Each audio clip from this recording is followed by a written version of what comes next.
Good morning children. आज हम लोग पढ़ेंगे next colligative property depression in freezing point. पिछले लेक्चर में हम लोग एलिवेशन इन बॉइलिंग पॉइंट पढ़े थे। आपको कोलिगेटिव प्रॉपर्टी के बारे में बताया गया है कि that property of dilute solution which depends upon only number of particles number of moles of solute are called colligative property. जो property number of particles number of moles of solute पर depend करता है वैसे property क्या कहते हैं, colligative property. तो आज हम लोग पढ़ेंगे depression in freezing point.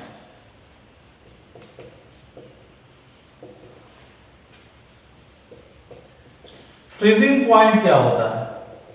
Freezing point depression का मतलब होता है कमी, लोअरिंग, और फ्रीजिंग पॉइंट आप लोग पढ़े होंगे कि जिस टेम्परेचर पर कोई लिक्विड फ्रीज करता है, कोई लिक्विड सॉलिड स्टेट में कन्वर्ट होता है, वह टेम्परेचर फ्रीजिंग पॉइंट कहलाता है। लेकिन ये बच्चों वाला डिफिनेशन है। अब हम लोग 12th में आ गए तो 12th टाइप का डिफिनेशन, 12th स्टैंडर्ड का डिफिनेशन होना चाहिए। तो 12th स्टैंडर्ड का डिफिनेशन क्या होगा फ्रीजिंग पॉइंट का? तो जिस टेम्परेचर पर किसी लिक्विड का वेपर प्रेशर उसके सॉलिड स्टेट के वेपर प्रेशर के इक्वल हो जाए वह टेम्परेचर फ्रीजिंग पॉइंट कहलाता है। क्या? तो जिस टेम्परेचर पर किसी लिक्विड का वेपर प्रेशर उसके सॉलिड स्टेट के वेपर प्रेशर के इक्वल हो जाए वह टेम्परेचर क्या कहलाएगा? Freezing point. तो फ्रीजिंग पॉइंट को कैसे डिफाइन करेंगे? तो the temperature at which vapor pressure of a liquid becomes equal to vapor pressure of its solid state is called freezing point of that liquid।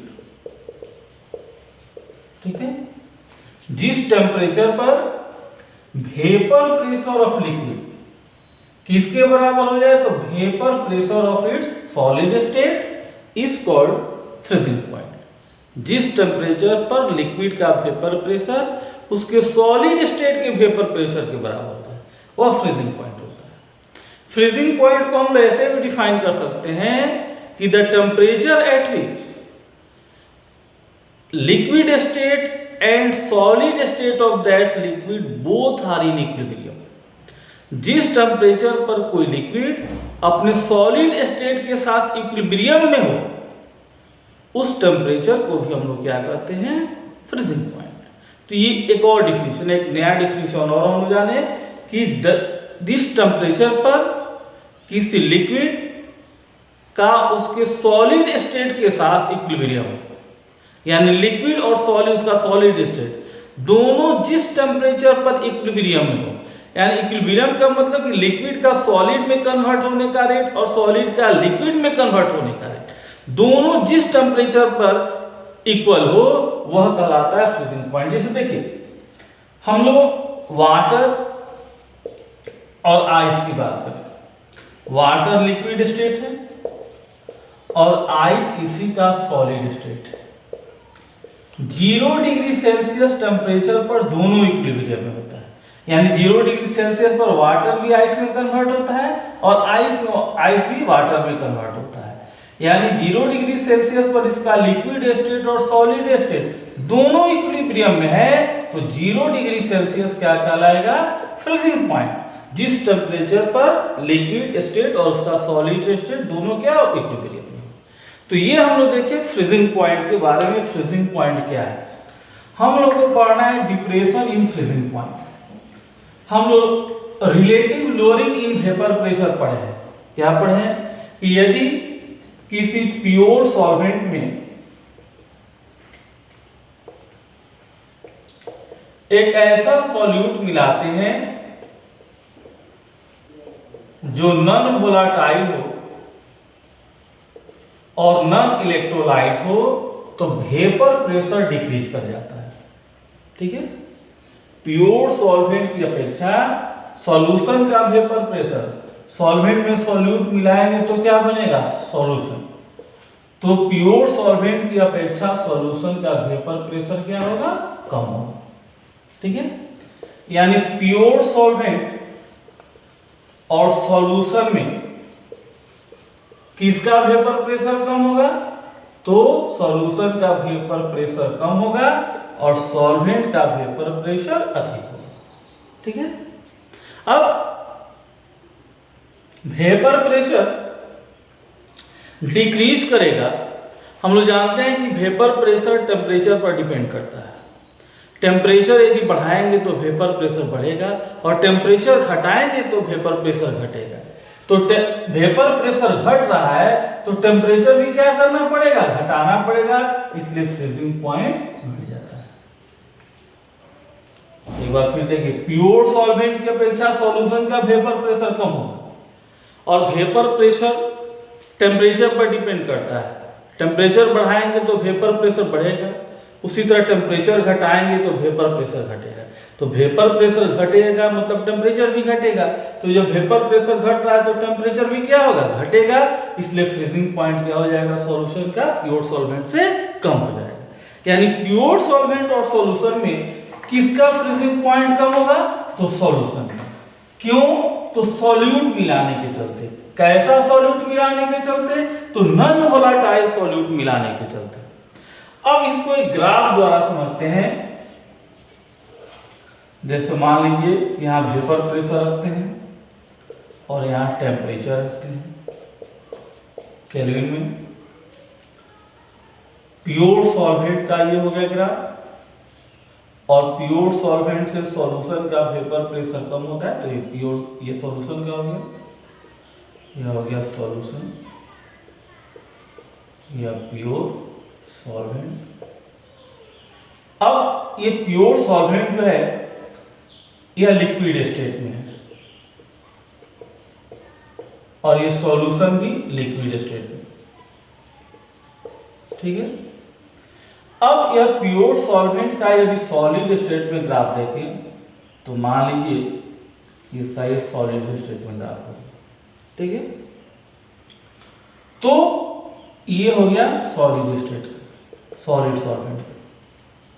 अब आपको बताया कि जिस टेम्परेचर पर प्योर सॉल्वेंट का वेपर प्रेशर सॉलिड के vapour pressure के equal हो जाए, तो देखिए इक्वल कब होगा, यहां पर इक्वल हो गया। यही टेम्परेचर क्या कहलाएगा, तो फ्रीजिंग पॉइंट कहलाएगा T0F किसका, प्योर सॉल्वेंट का।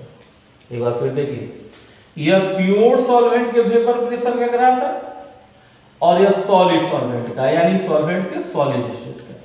तो फ्रीजिंग पॉइंट का डिफिनेशन हम लोग पढ़े कि जिस टेम्परेचर पर लिक्विड का वेपर प्रेशर उसके सॉलिड स्टेट के वेपर प्रेशर के इक्वल हो जाए, तो यह इस टेम्परेचर पर सॉलिड और लिक्विड दोनों यहां मिल रहा है, सॉलिड और प्योर सॉल्वेंट, तो इस टेम्परेचर पर दोनों का वेपर प्रेशर इक्वल है, तो यह प्योर सॉल्वेंट का फ्रीजिंग पॉइंट होगा। अब इसी तरह सॉल्यूशन का मिलाते हैं, यहां का मिल रहा है, तो इस टेम्परेचर पर सॉल्यूशन का वेपर प्रेशर और सॉलिड का वेपर प्रेशर इक्वल है, तो यह सॉल्यूशन का फ्रीजिंग पॉइंट कहलाएगा, इसको TF मान लेते हैं। अब कौन अधिक है, T0F अधिक है, यानी प्योर सॉल्वेंट का फ्रीजिंग पॉइंट अधिक होगा, और TF कम है, यानी सॉल्यूशन का फ्रीजिंग पॉइंट कम होगा। और ये दोनों के बीच का ये जो डिफरेंस है, ये डिफरेंस, यही डिफरेंस कहलाता है क्या, तो डेल्टा TF, यानी डिप्रेशन इन फ्रीजिंग पॉइंट। तो डिप्रेशन इन फ्रीजिंग पॉइंट क्या हो जाएगा, T0F माइनस TF। तो ये एक फॉर्मूला मिला।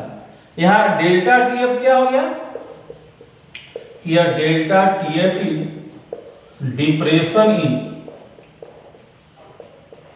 Freezing point, T0F freezing point of pure solvent and TF freezing point of solution। तो ये हम लोग ग्राफ द्वारा समझे फ्रीजिंग पॉइंट के बारे में। इसको नोट कर लीजिए आप लोग।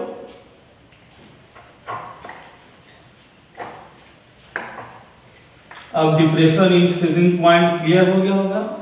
जब प्योर सॉल्वेंट में कोई नॉन वोलेटाइल सॉल्यूट मिलाते हैं तो फ्रीजिंग पॉइंट घट जाता है।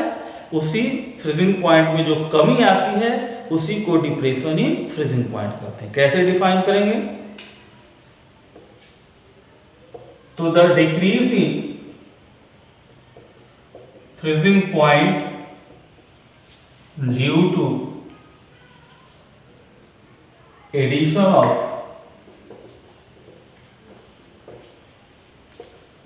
a non-volatile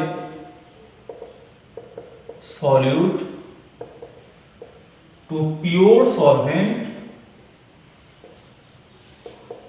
is called depression in freezing point। ठीक है, the decrease in freezing point due to addition of a non-volatile solute to pure solvent is called depression in freezing point। अब experimentally ऐसा देखा गया है, experimentally it has found that depression in freezing point is directly proportional to molality of solution। Delta TF किसके proportional हो जाएगा? Molality. और molality हम लोग पढ़े हैं number of moles of solute upon mass of solvent in case. तो delta TF किस पर डिपेंड कर रहा है? Number of moles of solute पर। और जो property number of moles of solute पर डिपेंड करता है उसको कॉलिगेटिव प्रॉपर्टी कहते हैं। Therefore delta TF is a colligative property. तो ये एग्जाम में पूछा जाता है कि depression in freezing point is a colligative property how. तो हम लोग लिख सकते हैं depression in freezing point depends upon number of moles of solute, therefore it is a colligative property. अब इसको और आगे बढ़ाते हैं। अभी हम लोग देखेंगे delta TF proportional to M। तो इसको प्रोपोर्शनल को हटाएंगे तो delta TF equal to KF into M। KF here, KF is molar depression constant. It is also known as cryoscopic constant। Kf is molar depression constant। It is also known as cryoscopic constant। क्रायोस्कोपी एक नया term यहां पर आया। क्रायोस्कोपी क्या होता है? क्रायोस्कोपी कहा जाता है कि the study of depression in freezing point. क्रायोस्कोपी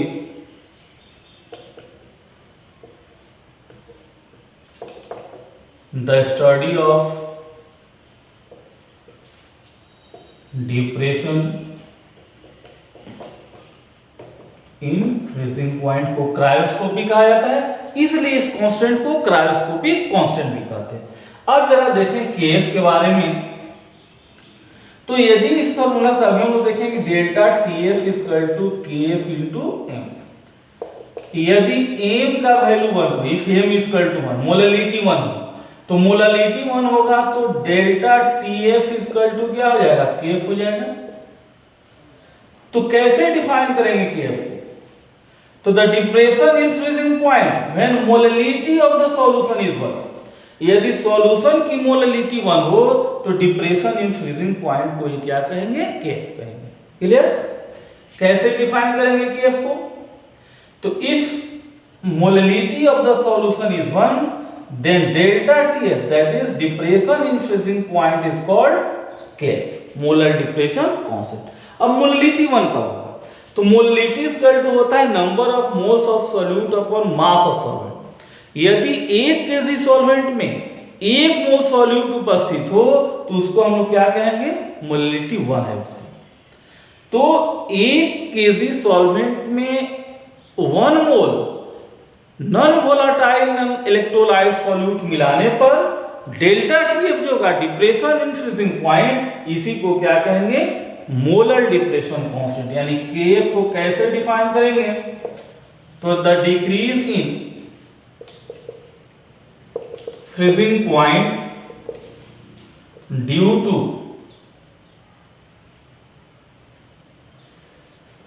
the depression in freezing point, delta TF यहाँ डिप्रेशन इन फ्रीजिंग पॉइंट है, तो the depression in freezing point due to addition of 1 mole of non volatile and non electrolyte solute to pure solvent is called molar depression constant Kf। ठीक है, अब देखते हैं कि Kf का unit क्या होगा।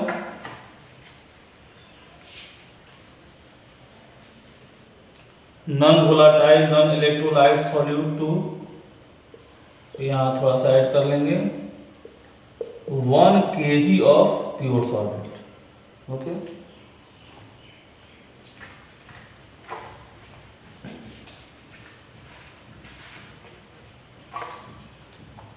अभी हम लोग देखिए कि delta TF equal to KF into M, तो यूनिट ऑफ KF का क्या होगा, तो KF इक्वल टू हो जाएगा, M को इधर लाएंगे तो डेल्टा TF अपॉन M।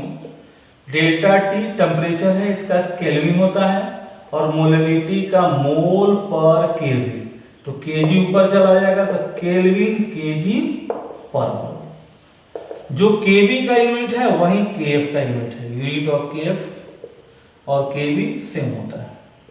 ठीक है, अब इस फॉर्मूला को थोड़ा और आगे बढ़ाते हैं, तो delta TF equal to KF into molarity equal to हम लोग पढ़े क्या, small W into 1000 upon A into capital W. यदि कैपिटल डब्ल्यू किस में हो, ग्राम में, तो ये फॉर्मूला का यूज होगा न्यूमेरिकल बनाने के लिए। इससे हम लोग के भी निकाल सकते हैं। के का फॉर्मूला क्या हो जाएगा, तो delta TF into A into capital W upon small W into 1000, ये के का फॉर्मूला हो गया। इससे हम लोग ए भी निकाल सकते हैं। ए क्या है, मोलर मास ऑफ सॉल्यूट। कभी कभी क्वेश्चन में कंपटीशन में मोलर मास पूछा जाता है, तो इसका भी डायरेक्ट फॉर्मूला निकाल सकते हैं। ए को यहां लाते हैं, डेल्टा टीएफ को यहां लाते हैं, तो KF into small W into 1000 upon delta TF into capital W. इससे ए निकल जाएगा, मोलर मास ऑफ सॉल्यूट। तो ये सभी फॉर्मूला याद रखेंगे, न्यूमेरिकल चाहे बोर्ड का हो या कंपटीशन का हो, बिल्कुल आसानी से बनेगा यदि ये फॉर्मूला सब याद रखेंगे और कंसेप्ट क्लियर है। देखते हैं कुछ न्यूमेरिकल्स। देखिए question, find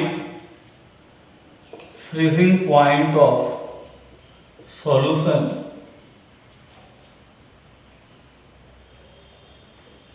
form by dissolving 18 gram of glucose in 200 gram of water। KF दिया है 1.86 केल्विन केजी पर मोल, ये क्वेश्चन दिया हुआ है। ठीक है, चलिए बनाते हैं इसको। फ्रीजिंग पॉइंट ऑफ सॉल्यूशन यानी टीएफ निकालना है। क्या दिया है, 18 ग्राम ऑफ ग्लूकोज, ग्लूकोज यहाँ सॉल्यूट हो गया, स्मॉल डब्ल्यू हो गया 18 ग्राम, 200 ग्राम ऑफ वाटर यानी कैपिटल डब्ल्यू हो गया 200 ग्राम, KF दिया है 1.86 और फ्रीजिंग पॉइंट ऑफ वाटर कितना होता है 0 डिग्री सेल्सियस। तो 0 डिग्री सेल्सियस यानी T0F हो गया 0 डिग्री सेल्सियस यानी 273 केल्विन। ठीक है, अब पहले हम लोग को निकालना पड़ेगा क्या, डेल्टा TF। तो delta TF equal to KF into small w into 1000 upon A into capital W। KF कितना है 1.86, स्मॉल w 18,000 हो गया अपॉन A ग्लूकोज है। तो ग्लूकोज का मोलर मास कितना होगा, ग्लूकोज का फार्मूला क्या होता है, ग्लूकोज का फार्मूला C6H12O6। इसका मोलर मास निकालेंगे तो 12 6 72 और 12 84, 16 6 96, 84 180 हो जाएगा। तो 180 इंटू कैपिटल W 200, 5 हो गया, 10 हो गया, 2 हो गया, 0.93। ये डेल्टा TF आ गया। हम लोग फॉर्मूला पढ़ेंगे delta TF equal to T0F minus TF। हम लोग को TF निकालना है तो माइनस TF को इधर लाते हैं, इसको इधर लेके चले जाते हैं। तो TF equal to T0F minus delta TF। T0F कितना है 273, डेल्टा TF कितना आ गया 0.93, 272.07 केल्विन। ये निकल गया फ्रीजिंग पॉइंट ऑफ सॉल्यूशन। कोई दिक्कत, फ्रीजिंग पॉइंट ऑफ सॉल्यूशन निकालना है, TF निकालना है, W दिया है 3 gram of glucose small w, 200 gram of water, solvent water solvent है तो 200 ग्राम हो गया, KF दिया हुआ है। फ्रीजिंग पॉइंट ऑफ वाटर हम जानते हैं कि 0 डिग्री सेल्सियस या 273 केल्विन हो गया। तो सबसे पहले डेल्टा TF फार्मूला से निकाल लिया, उसके बाद ये फार्मूला यूज कर लिया। चलिए एक और क्वेश्चन देख लेते हैं।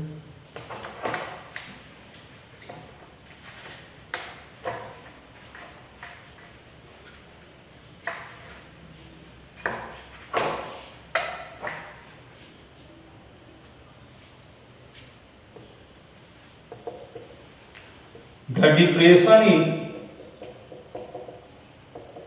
freezing point due to addition of 5 gram of urea in 100 gram of water is 0.53. Calculate value of KF। KF का मान निकालना है। ठीक है, क्या क्या दिया है तो डिप्रेशन इन फ्रीजिंग पॉइंट कितना दिया 0.5, यानी डेल्टा TF दिया है 0.53। 5 gram of urea small w हो गया 5 ग्राम, 100 gram of water capital W हो गया 100 ग्राम। यूरिया का मोलर मास कितना होगा, यूरिया का फार्मूला NH2CO NH2, 12 2 14 28 28, 14 2 16 2 32 28 60 हो गया। KF निकालना है, चलिए formula KF into delta TF equal to KF into small w into 1000 upon A into capital W। अब KF निकालना है तो KF equal to delta TF into A into capital W upon small w into 1000। ठीक है, अब value रख दीजिए, delta TF कितना है 0.53, A कितना है 60, capital W 100, small w 5, 1000, 3 zero है तो 3 जीरो कट गया, मल्टीप्लाई करेंगे 18 8 31, 30 18 कितना केल्विन केजी पर मिनट।